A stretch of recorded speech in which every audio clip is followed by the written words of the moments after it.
Miss Universe is set to happen very soon, in less than 30 days. Can you guys believe it's been happening so fast? I'm so excited. In this video, I'm just going to be giving you guys a quick update on dates, times, where to watch, some other little tidbits that I found out, changes that are going to be happening under the new organization, under the new owner for Miss Universe. Let's get into this. Miss Universe, of course, is happening in New Orleans, which is in Louisiana in the US this year. There are talks that, of course, under the new Thai ownership, Miss Universe will be held in Thailand every second year. So we have that to look forward to. As you guys know, Miss Universe 2018, which was held in Thailand, was my favorite Miss Universe edition ever. It was so incredible. If you haven't watched Miss Universe 2018, you know, if you were maybe a bit young or if you're new to Miss Universe, I would suggest watching Miss Universe 2018. Best edition ever. As for dates and times, I'm going to be mentioning the dates and times in South African time, of course, because I'm South African, as well as Central Standard Time, which is in the US. So the preliminary competition for Miss Universe is actually happening on January 12th for South Africans at 3 a.m. in the morning, Central African time. Yes. Oh, terrible. We have been getting up at 2 a.m. for Miss Universe for years.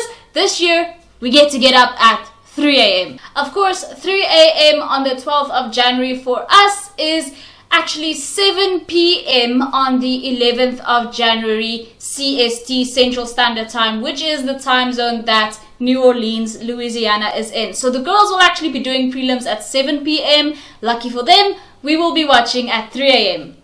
The Natcast will be happening right after the prelims, so still on the 12th of January at 5 a.m. So 2 hours after prelim, we will have the national costume competition in the same sitting, which will be absolutely exhausting, but it's Miss Universe, so they try to keep it as streamlined as possible. Not many ads, thank the Lord. And this will of course be at 9 p.m. Central Standard Time for the girls. Now when it comes to the finals, this will be happening on the 15th of January for South Africans at 3 a.m. in the morning on the 15th of January. Of course, this will be on the 14th of January at 7 p.m. CST for Americans. Now, my fellow South Africans, if you've managed to wake up at 3 a.m., you got your coffee, you got your snack, if you're even hungry that time in the morning, you probably want to know where to watch. Now, of course, in South Africa, Miss Universe will be, you know, broadcast on DSTV, on Mzansi Magic as usual. That will continue.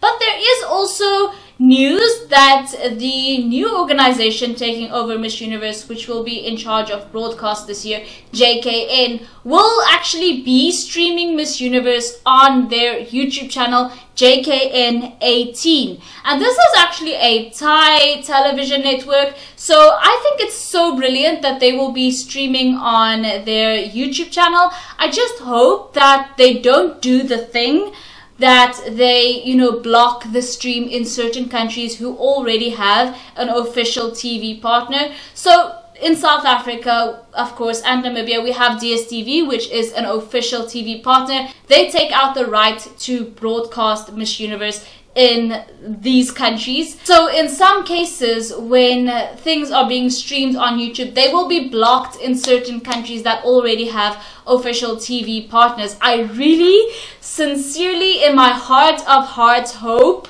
that JKN doesn't do this, because we all know that DSTV is very expensive and I don't do DSTV anymore, because we are living in the 21st century now, my friend. We have YouTube, we have Netflix, we have Amazon Prime, and we have like 5-6 different things to watch things on that all together combined cost like half of what DSTV is costing our parents and grandparents. So I do not deal with DSTV, and I sincerely hope that JKN 18 will not block Miss Universe in Namibia and South Africa. Otherwise, I would have to dust off the old VPN and, you know, make it look like my location is somewhere else in the world. Which, by the way, VPN is actually a great investment. I've used VPNs to watch, you know, pageants in Thailand and the Philippines on websites that are blocked in other countries except for a certain amount of countries. A VPN basically just makes it look to the website or whatever that you're trying to get into like you are in another country. So that's why it's useful when pageant streaming is blocked in certain countries, just to quickly log on to your VPN, make it look like you're in a different country so you can watch. Moving on to the format, there was some rumors earlier this year that they are planning to have a top 7 and to just call the winners and runners up from that top 7 and not to do the iconic Miss Universe hand-holding thing anymore. Luckily, it looks like it has gone back to the usual format. There will apparently be a top 20, a top 10, a top 5, a top 3, and then a winner. Of course, this is the format that we all know and are used to. But when it does come to the winner and runners up, there's actually been some small changes. It does look like the runners up will have a greater role at Miss Universe moving forward, post being crowned. So there are, some speculation that the runners up will also be living in Thailand a lot of the time. Of course, also it has been stated that the crowned Miss Universe will be in Thailand more often than in the US. She will also have a penthouse, of course, in Thailand. This was expected, with new Thai ownership. I was sort of expecting a lot of the activity to be moved over to Thailand. Of course, they are insisting that a lot of things will still remain US based, but it is pretty obvious to me that Miss Universe is going to be in Thailand more often than not. But it does look like the runners up, like the first and second runners up, will be in Thailand for a lot of the time as well. It's already been said that post being crowned, the winner as well as the runners up will go to Thailand, and the runners-up will have their own penthouse to share, and they will be focusing on charitable endeavors and things like that. There's also a new crown for Miss Universe. Of course, the last time a crown was renewed was in 2019, and Zozibini Tunzi was the first one to wear that one.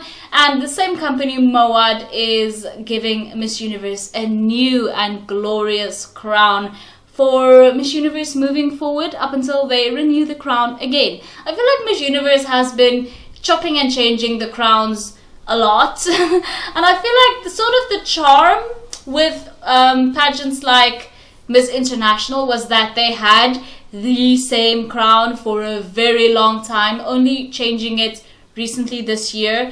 The same with Miss World. They are very famous for their iconic blue crown. I actually hope that Miss Universe stop chopping and changing the crown so much and that they just have one iconic Miss Universe crown. Let me know what you guys think about the crown situation. I think that's quite interesting. Anyway, that is all of the information I think that you will need for Miss Universe 2022. Let me know what you guys think. Thank you guys so much for watching. If you haven't already, please subscribe, and I will see you in the next one. Bye!